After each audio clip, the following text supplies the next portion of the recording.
So one word questions നമ്മൾ complete ചെയ്തു. ഇനി നമുക്കുള്ളത് 3 മാർക്ക് ക്വസ്റ്റ്യൻസ് ആണ്. അപ്പൊ നമുക്ക് മൊത്തം 10 ക്വസ്റ്റ്യൻസ് ഉണ്ടാവും. 3 മാർക്സ് വെച്ചിട്ടാണ് കൊടുത്തിരിക്കുക. അതില് ആദ്യത്തേത് നമുക്ക് നോക്കാം. Right any 4 therapeutic uses of adrenergic drugs. Adrenergic ഡ്രഗ്സിന്റെ തെറാപ്യൂട്ടിക് യൂസസ്. നിങ്ങൾ ഒരു കാറ്റഗറി ഓഫ് ഡ്രഗ് പഠിക്കുമ്പോൾ ക്ലാസിഫിക്കേഷൻ, പ്രോട്ടോടൈപ്പ് ഡ്രഗിന്റെ mechanism, pharmacological action, dose important ആണ്. ബിക്കോസ് നമ്മുടെ സിലബസിൽ അത് കൊടുത്തിട്ടുണ്ട്. മാത്രമല്ല പ്രീവിയസ് ക്വസ്റ്റ്യൻ പേപ്പേഴ്സിൽ ഡോസ് ചോദിച്ചിട്ടുണ്ട്. 3 mark question mechanism, use, dose ചോദിച്ചിട്ടുണ്ട്. ഡോസ് മാത്രം ഇതുവരെ ചോദിച്ചു കണ്ടിട്ടില്ല. ഇങ്ങനെ 3 മാർക്ക് ക്വസ്റ്റ്യന്റെ കൂടെ അല്ലെങ്കിൽ 5 മാർക്ക് ക്വസ്റ്റ്യന്റെ കൂടെ എടുത്ത് ഇങ്ങനെ ചോദിച്ചായിട്ട് കണ്ടിട്ടുള്ളൂ. അതുകൊണ്ട് മാർക്ക് ഡിസ്ട്രിബ്യൂഷൻ വരുമ്പോൾ കുറവായിരിക്കും ഡോസിന്. ബിക്കോസ് നമുക്ക് കുറെ ഡ്രഗ് ഉള്ളത് കൊണ്ട് എല്ലാത്തിന്റെയും ഡോസ് പഠിച്ചു വെക്കുക കുറച്ച് ബുദ്ധിമുട്ടാണ്. അതുകൊണ്ട് പ്രോട്ടോടൈപ്പ് ഡ്രഗിന്റെ ഡോസ് ഓർത്തു വെക്കാം.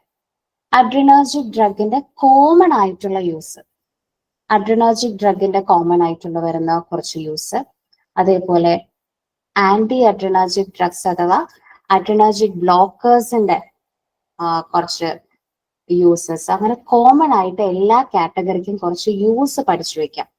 ഈ ഒരു ഫോർമാറ്റിൽ നമുക്ക് ക്വസ്റ്റ്യൻസ് വരും.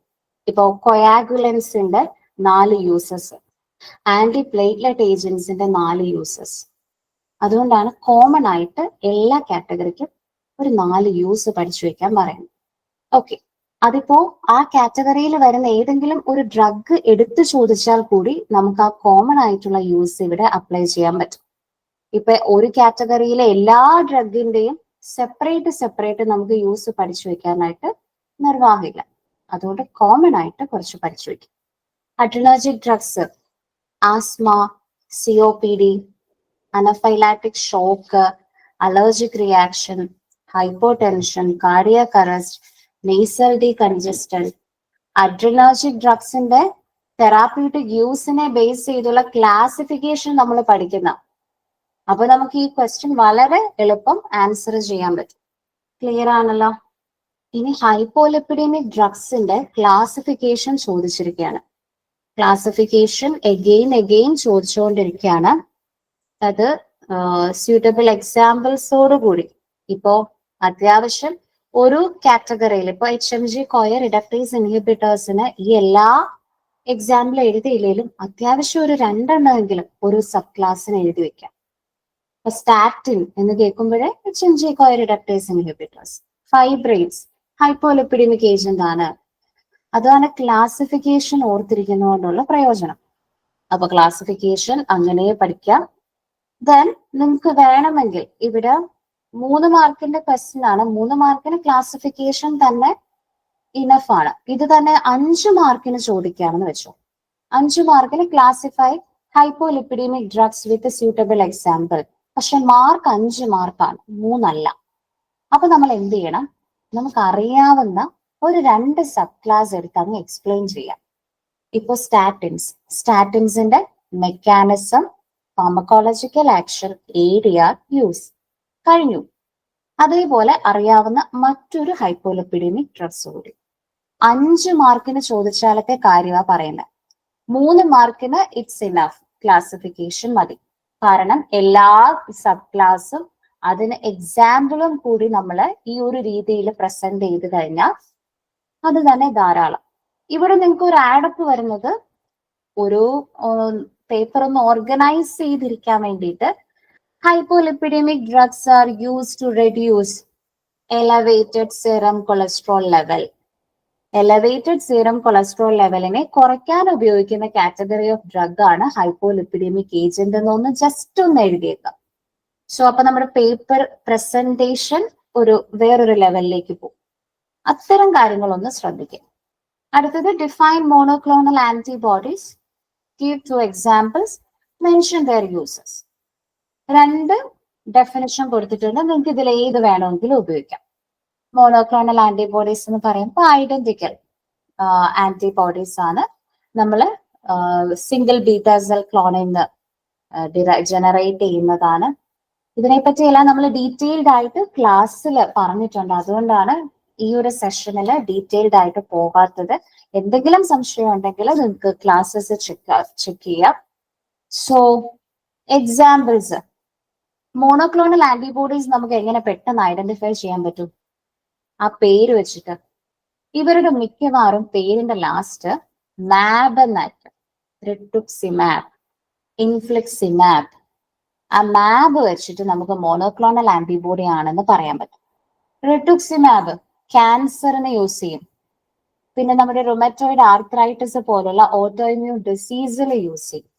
ഇൻഫ്ലിക്സിമാബ് ആണെങ്കിൽ Crohn's disease, ulcerative colitis, again arthritis പോലുള്ള ക്രോണിക് ഇൻഫ്ലമേറ്ററി ഡിസീസിന് യൂസ് ചെയ്യും. ഓക്കെ, അപ്പോ ഡെഫിനിഷൻ കഴിഞ്ഞു. 2 എക്സാമ്പിൾ ആയി, ആ എക്സാമ്പിൾസിന്റെ യൂസുമായി. ക്ലിയർ ആണോ? ഇനി വേണമെങ്കിൽ 5 മാർക്കിന് മോണോക്ലോണൽ ആന്റിബോഡീസ് നമുക്ക് എക്സ്പെക്ട് ചെയ്യാം. ഡെഫിനിഷൻ എഴുതുക, എക്സാമ്പിൾസ് എഴുതുക, തെറാപ്യൂട്ടിക് യൂസ് എഴുതുക, കൂടെ ഇതിന്റെ പ്രൊഡക്ഷൻ എങ്ങനെയാണെന്നും കൂടെ ഒന്ന് പഠിച്ചു വയ്ക്കാം. നമ്മുടെ സ്റ്റഡി മെറ്റീരിയലിൽ മോണോക്ലോണൽ ആന്റിബോഡീസ് ഡീറ്റെയിൽഡ് ആയിട്ട് കൺസൈസ്ഡ് ആയിട്ടും കൊടുത്തിട്ടുണ്ട്. ഫ്ലോ ചാർട്ട് രീതിയിൽ നമുക്ക് പ്രിപ്പറേഷൻ എഴുതാം. കൂടുതലും ഫ്ലോ ചാർട്ട് രീതിയിലൊക്കെ പേപ്പർ പ്രസന്റ് ചെയ്യാനായിട്ട് ശ്രമിക്കാം. ഓക്കെ, ഇനി നമുക്ക് 24th ക്വസ്റ്റ്യൻ നോക്കാം. Define thrombolytic drugs. ത്രോംബോലൈറ്റിക് ഡ്രഗ്സിന് പകരം ഫൈബ്രിനോലൈറ്റിക് എന്ന പേര് വന്നാലും നമ്മൾ കൺഫ്യൂസ്ഡ് ആവരുത്. രണ്ടും ഒരേ കാറ്റഗറിയാണ്. ഇവരെന്താ ചെയ്യാം? നമ്മുടെ ക്ലോട്ടിനെ അല്ലെങ്കിൽ thrombus is nothing but blood clot, ഇതിനെ ഡിസോൾവ് ചെയ്യുന്ന കാറ്റഗറിയാണ് ഫൈബ്രിനോലൈറ്റിക് ഏജൻസ് അഥവാ ത്രോംബോലൈറ്റിക് ഏജൻസ്. അപ്പൊ അതിന്റെ ഡെഫിനിഷൻ ഈ ഒരു സിമ്പിൾ ഡെഫിനിഷൻ അങ്ങ് എഴുതുക. അതിനുശേഷം 2 എക്സാമ്പിൾ എങ്ങനെ എഴുതാൻ പറ്റും? ക്ലാസിഫിക്കേഷൻ പഠിച്ചാൽ എഴുതാൻ പറ്റും. ഏതൊക്കെയാണ്? ഓൾട്ടിപ്ലേസ്, റെറ്റിപ്ലേസ്, ടെനക്റ്റിപ്ലേസ്, സ്ട്രെപ്റ്റോകൈനോസ്, യൂറോകൈനോസ്. ദെൻ ജനറലി ഈ ത്രോംബോലൈറ്റിക്സിന്റെ യൂസസ് ഓർത്തു വെക്കാം. ഇതാണ് ഞാൻ പറഞ്ഞത്, എല്ലാ കാറ്റഗറിക്കും ജനറൽ ആയിട്ട് ഒരു 4 യൂസ് പഠിച്ചു വെക്കാം. അതിപ്പോ ഓൾട്ടിപ്ലേസിന്റെ യൂസ് എടുത്തു ചോദിച്ചാലും നമുക്ക് ഇതെല്ലാം എഴുതാൻ പറ്റും. Okay, 25th question. ഒരു 3 ഡ്രഗ് കൊടുത്തു, 3ന്റെയും തെറാപ്യൂട്ടിക് യൂസ് എഴുതാനാ ചോദിച്ചേക്കുന്നത്. ആപ്രിപ്പിറ്റന്റ് എവിടെ കണ്ടതാ? ആന്റി എമറ്റിക്കിന്റെ ക്ലാസിഫിക്കേഷനിൽ കണ്ടതാ. അതിന്റെ sub class neurokinin 1 receptor antagonist. Anti എമറ്റിക്സിന്റെ ക്ലാസിഫിക്കേഷൻ പഠിച്ച ഒരാൾക്ക് സിമ്പിൾ ആയിട്ട് എഴുതാം. യൂസ് എന്താണ്? Vomiting. Used for the treatment of vomiting എന്ന് എഴുതിയാലും കറക്റ്റ് ആണ്. ഇനി അയൺ ഡെക്സ്ട്രാൻ, അയൺ സപ്ലിമെന്റ് ആണ്. പക്ഷെ അതിനൊരു പ്രത്യേകതയുണ്ട്. പാരന്ററൽ റൂട്ട് വഴിയാണ് ഈ അയണിനെ നമ്മൾ കൊടുക്കുക. സോ യൂസിൽ നമ്മളത് സ്പെസിഫിക് ആയിട്ട് മെൻഷൻ ചെയ്യാം. ഓറൽ അയൺ സപ്ലിമെന്റേഷൻ കൊടുക്കാൻ പറ്റാത്തവർ അല്ലെങ്കിൽ കൊടുത്തിട്ടും എഫക്റ്റ് ഇല്ലാത്തവരിൽ അയൺ ഡെഫിഷ്യൻസി അനീമിയ ട്രീറ്റ് ചെയ്യാൻ നമ്മൾ കൊടുക്കുന്ന ഒരു ഡ്രഗ് ആണ് അയൺ ഡെക്സ്ട്രാൻ. ഓക്കെ, വെറുതെ അയൺ സപ്ലിമെന്റ് എന്ന് എഴുതാതെ ഈ ഒരു എഴുതുക. ഓക്കെ, ഇനി നമുക്ക് ജസ്റ്റ് ഒന്ന് മെക്കാനിസം, ഇത് 3 മാർക്ക് ക്വസ്റ്റ്യന് ഈ ഒരു രീതിയിൽ ചോദിച്ചു കഴിഞ്ഞാൽ എഴുതേണ്ട ആവശ്യമില്ല. ബട്ട് 5 മാർക്ക് ക്വസ്റ്റ്യന് വന്നു കഴിഞ്ഞാലത്തെ കാര്യമാണ് പറഞ്ഞത്. ആപ്രിപ്പിറ്റന്റ് നമ്മുടെ ബ്രെയിനിന്റെ വോമിറ്റിംഗ് സെന്ററിലുള്ള NK1 ന്യൂറോകൈനിൻ 1 റിസപ്റ്ററിനെ ബ്ലോക്ക് ചെയ്യുന്നു. അങ്ങനെ ബ്ലോക്ക് ചെയ്ത് കഴിഞ്ഞാൽ സബ്സ്റ്റൻസ് പിക്ക് ഒരിക്കലും ന്യൂറോകൈനിൻ 1 റിസപ്റ്ററിൽ വന്ന് ബൈൻഡ് ചെയ്യാൻ പറ്റില്ല. കാരണം ആപ്രിപ്പിറ്റന്റ് ഓൾറെഡി റിസപ്റ്ററിൽ ബൈൻഡ് ചെയ്തിരിക്കാം. സബ്സ്റ്റൻസ് പി ആണ് ഇവിടെ വോമിറ്റിങ്ങിനെ ഇൻഡ്യൂസ് ചെയ്യുന്ന, ട്രിഗർ ചെയ്യുന്ന ന്യൂറോപെപ്റ്റൈഡ്. അവർക്ക് പക്ഷെ ന്യൂറോകൈനിൻ 1 റിസപ്റ്ററിൽ ബൈൻഡ് ചെയ്യാൻ പറ്റാതെ വരും. സോ ആസ് എ റിസൾട്ട് നമുക്ക് വോമിറ്റിംഗ് ഉണ്ടാവില്ല. ഓക്കെ, ഇതൊക്കെ അപ്രിപ്പിറ്റന്റിന്റെ മെക്കാനിസം, യൂസ്, ADR ഈ ഒരു രീതിയിൽ 5 മാർക്കിന് ചോദിച്ചാൽ നമുക്ക് ഉപകാരപ്പെടും. പിന്നെ ക്ലോപ്പിഡോഗ്രൽ ഏതാണ്? ആന്റി പ്ലേറ്റ്ലെറ്റ് ഏജന്റ് ആണ്. സോ ആന്റി പ്ലേറ്റ്ലെറ്റ് ഏജന്റിന്റെ ജനറലി വരുന്ന കുറച്ച് യൂസ് പഠിച്ചു വെക്കാം. നമുക്കത് ക്ലോപ്പിഡോഗ്രലിന് അപ്ലൈ ചെയ്യാം. ഓക്കെ, ഇതിപ്പോ ക്ലോപ്പിഡോഗ്രൽ അല്ല, ടിക്ലോപ്പിഡിൻ ചോദിച്ചു. ടിക്ലോപ്പിഡിനും ഏതാണ്? ആന്റിപ്ലേറ്റ്ലെറ്റ് ഏജന്റ് ആണ്. നമുക്ക് ക്ലോപ്പിഡോഗ്രൽ മാത്രമേ ചോദിക്കൂ എന്നൊന്നും പറയാൻ പറ്റില്ല.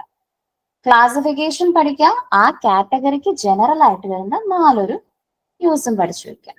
ക്ലോപ്പിഡോഗ്രലിന്റെ മെക്കാനിസം കൊടുത്തിരിക്കുകയാണ്.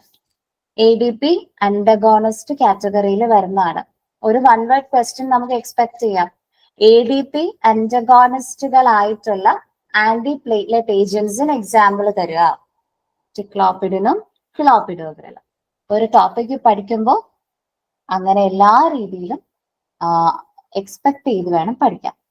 T2Y12 ബ്ലോക്കേഴ്സ് എന്നും ഈ കാറ്റഗറിനെ നമ്മൾ പറയും. അപ്പൊ അതെല്ലാം ഓർത്ത് വെക്കണം. ഏത് രീതിയിൽ വേണമെങ്കിലും ചോദിക്കാം. ADP അന്റഗോണിസ്റ്റ് അല്ലെങ്കിൽ P2Y12 blockers, P2Y12 receptor inhibitors, ഇതെല്ലാം ആരാണ്? ടിക്ലോപ്പിഡിൻ അല്ലെങ്കിൽ ക്ലോപ്പിഡോഗ്രൽ. മെക്കാനിസം എല്ലാം നമ്മൾ ഡീറ്റെയിൽഡ് ആയിട്ട് റെക്കോർഡഡ് ക്ലാസ്സിൽ ഡിസ്കസ് ചെയ്തിട്ടുണ്ട്. അതുകൊണ്ടാണ് ഇവിടെ അധികം ഡീറ്റെയിൽഡ് ആയിട്ട് പോകാത്തത്. 26th question. Classification under which the following drugs belongs. Classification again. Primaquine ഏതായിരിക്കും? Quinine, malarial. Sub class 8-aminoquinoline derivative. Classification പഠിച്ച ഒരാൾക്ക് വളരെ സിമ്പിൾ ആയിട്ട് ഈ സബ് ക്ലാസ് എഴുതാൻ പറ്റും. ഈ ഒരു രീതിയിൽ നിങ്ങൾ പ്രസന്റ് ചെയ്താൽ ഇതിന് ഫുൾ മാർക്ക് തരാതെ പറ്റില്ല. 3 മാർക്കും തന്നിരിക്കും. ബിക്കോസ് മെയിൻ ക്ലാസ് എഴുതി, സബ് ക്ലാസ്സും എഴുതി. ടിനിഡസോൾ ഏതായിരിക്കും? നമ്മുടെ anti amoebic agent, anti protozoal agent. 2 എഴുതിയാലും ശരിയാണ്. സബ് ക്ലാസ് ടിനിഡസോൾ നൈട്രോഇമിഡസോൾ കാറ്റഗറിയിലാണ് വരുന്നത്. Then cytarabine anti cancer agent അഥവാ ആന്റി നിയോപ്ലാസ്റ്റിക് ഏജന്റ്. അതിൽ തന്നെ ആന്റി മെറ്റബലൈറ്റ് കാറ്റഗറി. അതിന്റെയും സ്പെസിഫിക് കാറ്റഗറി ചോദിച്ചാൽ പിരിമിഡിൻ അനലോഗ്. ഇതെല്ലാം 1 വേർഡ് ക്വസ്റ്റ്യൻ ആയിട്ട് നമുക്ക് എക്സ്പെക്ട് ചെയ്യാം. 8-aminoquinoline ഡെറിവേറ്റീവ് ആയിട്ടുള്ള ഒരു ആന്റി മലേറിയൽ ഏജന്റിന്റെ എക്സാമ്പിൾ 1 വേർഡ് ക്വസ്റ്റ്യൻ. ഇതിപ്പോ 3 മാർക്ക് ക്വസ്റ്റ്യനിൽ 3 കൊടുത്തിരിക്കുക. ഇതെല്ലാം 1 വേർഡ് ആയിട്ട് നമുക്ക് എക്സ്പെക്ട് ചെയ്യാം. സോ അൾട്ടിമേറ്റ്ലി ക്ലാസിഫിക്കേഷൻ ഫോക്കസ് ചെയ്യുക.